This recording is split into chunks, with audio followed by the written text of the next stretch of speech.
নমস্কার বন্ধুরা, মেডলে ইউ এন্টারটেনমেন্টের আরও একটা নতুন ভিডিওতে আপনাকে স্বাগত জানাচ্ছি। আশা করি সকলে ভালো আছেন, সুন্দরভাবে জীবনটাকে লিড করছেন।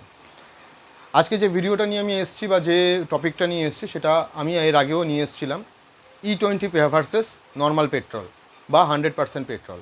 যদিও বা এখন এই মুহূর্তে আর 100% পেট্রোল কোনো জায়গায় পাবেন না, 100% পেট্রোল আপনি আর কোথাও পাবেন না।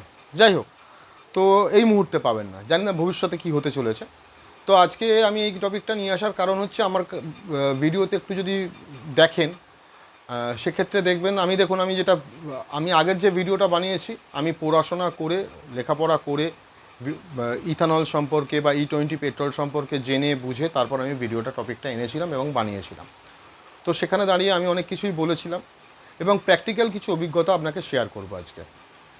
প্র্যাকটিক্যাল অভিজ্ঞতা বলতে আমি এই দুদিন দেখছেন, কিছুদিন আগে সব ভিডিওটা করা সম্ভব হয় না, কারণ প্রচুর প্রেশারের মধ্যে থাকি, সব ভিডিও আসে না, করা সম্ভব হয় না। তো আমি এই রিসেন্টলি দুটো গাড়ির কাজ করেছি, যেটা হচ্ছে সুজুকি GS 150R আর একটা হচ্ছে বাজাজ বিক্রান্ত V15 BS4 আর BS3। প্রথমে একটা BS3 যেটা সুজুকি GS 150R সেটা হচ্ছে BS3 মডেল, আর BS4 মডেল যেটা কাজ করেছি সেটা হচ্ছে বাজাজ বিক্রান্ত V15। তো এই দুটো গাড়ির মধ্যে প্রবলেমটা একই। তো জিএসটার যেটা প্রবলেম ছিল, মানে সুজুকির যে গাড়িটার যে প্রবলেম ছিল সেটা হচ্ছে mileage drop down, pick up drop down, আর কিছু প্রবলেম ছিল সেগুলো ওই হ্যান্ডেলের প্রবলেম। যাই হোক, ওগুলো সব ভিডিওগুলোই বানিয়েছি, দেখবেন, আশা করি যদি মনে হয় দেখবেন। তো মেন প্রবলেম হচ্ছে mileage drop down. Mileage drop ডাউনের কারণ হচ্ছে ওনার গাড়িটার যেটা ছিল সমস্ত ক্লাচ প্লেট পুড়ে গেছিলো এবং ক্লাচ হপও কিছুটা এফেক্টেড হয়েছিল, হপ সেন্টার। তো সেই জায়গায় দাঁড়িয়ে আমি যখন ক্লাচের কাজ করে যখন আমি সমস্ত কিছু কার্বোরেটর ওয়াশ করে যখন আমি BS3 যে সুজুকির গাড়িটা GS 150R যখন দিলাম, কাস্টমার কিন্তু ডিসহ্যাপি ছিল। মানে প্রথমে চালিয়ে খুব সুন্দর মজা পেয়েছেন, কারণ যেহেতু ক্লাচ হয়েছে নতুন ক্লাচ, ফলে গাড়িটা খুব উড়েছে। আর পরবর্তীকালে ওনার মাইলেজ হয়ে গেছে 15-20 ম্যাক্সিমাম মাইলেজ হয়ে গেছে। তো আমি অনেকবার কার্বোরেটর টিউনিং করে দিয়েছি, অনেক রকমভাবে চেষ্টা করেছি, কিন্তু সত্যি কথা বলতে গাড়ির মাইলেজ কিন্তু 22-এর ওপর বা 30-এর ওপর উঠছে না।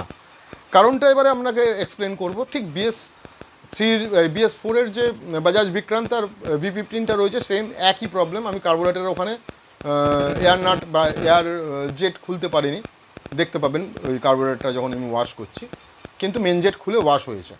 তো ওয়াশ করবার পরেও কিন্তু আমার কাস্টমার কিন্তু মাইলেজ পাচ্ছে না। দেখুন, এক্ষেত্রে কিন্তু আপনার বারবার বলছি, এটা আপনার মেকানিকের ফল্ট নয়, মেকানিকের কোনো ফল্ট নয়। আপনি যাই লাগান না কেন আপনি মাইলেজ পাবেন না। BS3 BS4 এখন যে পেট্রোল E20 পেট্রোল আসছে তাতে মাইলেজ পাবেন না। আমি কার্বোরেটর খোলার পর আমি যেটা দেখেছি সেটা হচ্ছে রাস্ট পড়ে রয়েছে, খয়েরি কালারের রাস্ট। মানে ওটা অনেকটা জং টাইপের, ঠিক আছে। আমি WD দিয়েই আমি ক্লিন করি, ন্যাচারালি আমি WD দিয়েই সব কিছু ক্লিন করেছি, এবং কেরোসিন এবং পেট্রোল তিনটে দিয়েই আমি কম্পোনেন্ট দিয়ে আমি ক্লিন করেছি। করার পরেও কিন্তু আমার গাড়ির পেট্রোলের মাইলেজ দিচ্ছে না, দুটো গাড়িতেই দিচ্ছে না। অতএব আমি একটা জিনিস বুঝলাম, ইভেন আমি BS6-এর আমি 2.5-3 বছর পুরনো আমার নিজের পার্সোনাল হিরো স্প্লেন্ডার প্লাস আমি চালাই, তো সেখানেও দেখলাম যে আমার মাইলেজ 35-40 মাইলেজ দিচ্ছে ম্যাক্স টু ম্যাক্স, এর ওপরে কিন্তু মাইলেজ আসছে না। তো কারণটা কি? কারণ হচ্ছে যে আমাদের ইথানল বলা হচ্ছে E20, কিন্তু অ্যাকচুয়াল বিশ্বাস করুন E20 ইউজ হচ্ছে না, এটা E30 পেট্রোল এসছে। যদি কোনো রকমভাবে টেস্ট করতে পারেন তাতে আপনি E30 পেট্রোল পাচ্ছেন। আর যেটা বেঙ্গলে যে পেট্রোল চলছে, যেটা বলছে স্প্রিট বা যেটা বলে 100% পেট্রোল, সত্যি কথা বলছি ওতে 100% পেট্রোল নেই। ওখানে E10 রয়েছে, 10% ইথানল মেশানো হচ্ছে, যেটা 112 বা 13 টাকা করে লিটার নেওয়া হচ্ছে। অতএব বন্ধুরা, যাদের কাছে BS3 বা BS4 আছে তারা কাইন্ডলি E20 বা E30 বা E10 পেট্রোল ইউজ করবেন না। আপনাদের তাতে মাইলেজ আপনি পাবেন না। আপনার যে ফুয়েলের যে চাহিদা তা আপনার গাড়িকে দিতে পারবে না।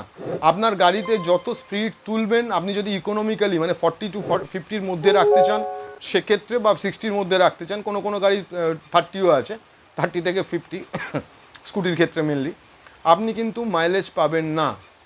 আপনি যখনই রেস বাড়াবেন টর্ক জেনারেট করতে পারবেন না। BS3 BS4 BS6-এর 3 বছর আগের গাড়ি টর্ক জেনারেট করতে পারবে না, ওতে ফুয়েল আরও টানবে।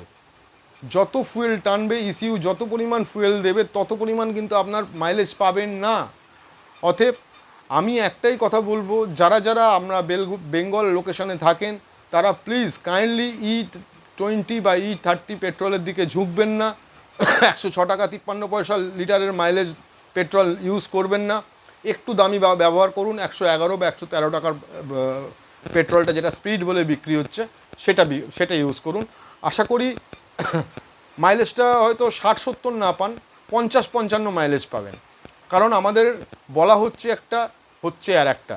E20 পেট্রোল থাকলে কিন্তু আমাদের জন্য খুবই, মানে কি বলবো, পকেটের দিক দিয়ে খুবই কিন্তু ডেঞ্জারাস একটা জায়গায় পৌঁছে যাবে। তো যাই হোক, আমার এই সম্পর্কিত ভিডিওটা জানি না টেকনিক্যাল ভিডিও এটা কতটা ভালো লাগবে আপনাদের। আমি এর আগের ভিডিওটা আমি একই মানে ভিডিওর নিয়ে এসেছিলাম, টপিক নিয়ে এসেছিলাম, কিন্তু আজকে একটু ভিন্ন ডিফারেন্স, একটু টপিকটা নিয়ে এলাম। কারণ আজকে আমি নিজে গাড়িটাকে নিয়ে চালিয়েছি, গাড়িগুলোকে নিয়ে E20 পেট্রোল নিয়ে ব্যবহার করেছি, আমার কাস্টমাররা ব্যবহার করেছেন, ফলে আমাদের যে মাইলেজ আসছে সেটা বলেছি। আর একটা জিনিস আপনাকে বলছি, কার্বোরেটর যেহেতু আমি ইউজ করেছি, কার্বোরেটর যেহেতু ওয়াশ করেছি, তো ভেতরে কিন্তু একটা রাস্ট পড়ে যাচ্ছে, ভেতরে কিন্তু অ্যাশ কালারের একটা রাস্ট টাইপের পড়ছে, যেটা আমি মনে করি যে তার ফলে গাড়ি মিসিং করবে, গাড়ি বিভিন্ন রকম প্রবলেম ক্রিয়েট করছে। এটা কিন্তু অন্য কোনো কারণ নেই। আপনি যতই ট্যাঙ্কি ওয়াশ করে ইউজ করুন না কেন, পেট্রোল দিন না কেন, আপনার কিন্তু এটা মাস 6 মধ্যে আবার এসে যাবে। কারণ হচ্ছে ওই E20, কারণ ফাঙ্গাস টাইপের ধরে যাচ্ছে এবং ভেতরটা কালো হয়ে যাচ্ছে। কার্বোরেটরের ভেতরটা আমি যে কটা দুখানা গাড়ি ধুয়েছি, এবং দুটো না 3-4টে গাড়ির কাজ হয়েছে, কার্বোরেটর ওয়াশ করেছি, তার মধ্যে কিন্তু আমি দুটো ভিডিও আপলোড করেছি। দ্বিতীয় ভিডিওতেই আমি কিন্তু পেয়েছি যে সেম, এবং আরও 3টে যে গাড়ির কাজ করেছি কার্বোরেটর, একটা অ্যাক্টিভা 125 আছে, কার্বোরেটর যে ইউজ করেছি তাতে কিন্তু সেম প্রবলেম বেরিয়েছে। অতএব BS3 BS4-এর জন্য কিন্তু আমাদের যে E20 পেট্রোল আছে সেটা কিন্তু একেবারেই লাভদায়ক নয়, একেবারেই প্রযোজ্য নয়। দয়া করে, অনুগ্রহ করে আপনার নিজের পকেটের একটু পয়সা সাশ্রয় না করিয়ে আপনি চেষ্টা করুন যে স্পিড পেট্রোল আছে সেটা ব্যবহার করতে। যাই হোক বন্ধুরা, ভিডিওটা আর বেশি বড় করব না। যদি আমার এই ভিডিওটা ভালো লাগে অবশ্যই লাইক করবেন। ইনফরমেশানটা যদি মনে হয় যে না এটা শেয়ারেবল, অবশ্যই বন্ধুদের সঙ্গে শেয়ার করবেন। আর কমেন্ট করে জানাবেন যে আমি যে কথাগুলো বলছি যে মাইলেজ ড্রপ ডাউন করছে, বা আপনি যখন E20 পেট্রোল ইউজ করবেন আপনার মাইলেজ সত্যি সত্যি পড়ছে কিনা, প্লিজ কমেন্টের মাধ্যমে আমাকে জানাবেন। আরও যদি কোনো রকম ইনফরমেশান দিতে হয় সেটাও আমাকে কমেন্টের মাধ্যমে জানাবেন। আর ভিডিওটা কিন্তু অবশ্যই লাইক, শেয়ার, সাবস্ক্রাইব করবেন। ধন্যবাদ, ভালো থাকবেন এবং প্রত্যেক দিনের মতো সকলকে ভালো রাখবেন। নমস্কার।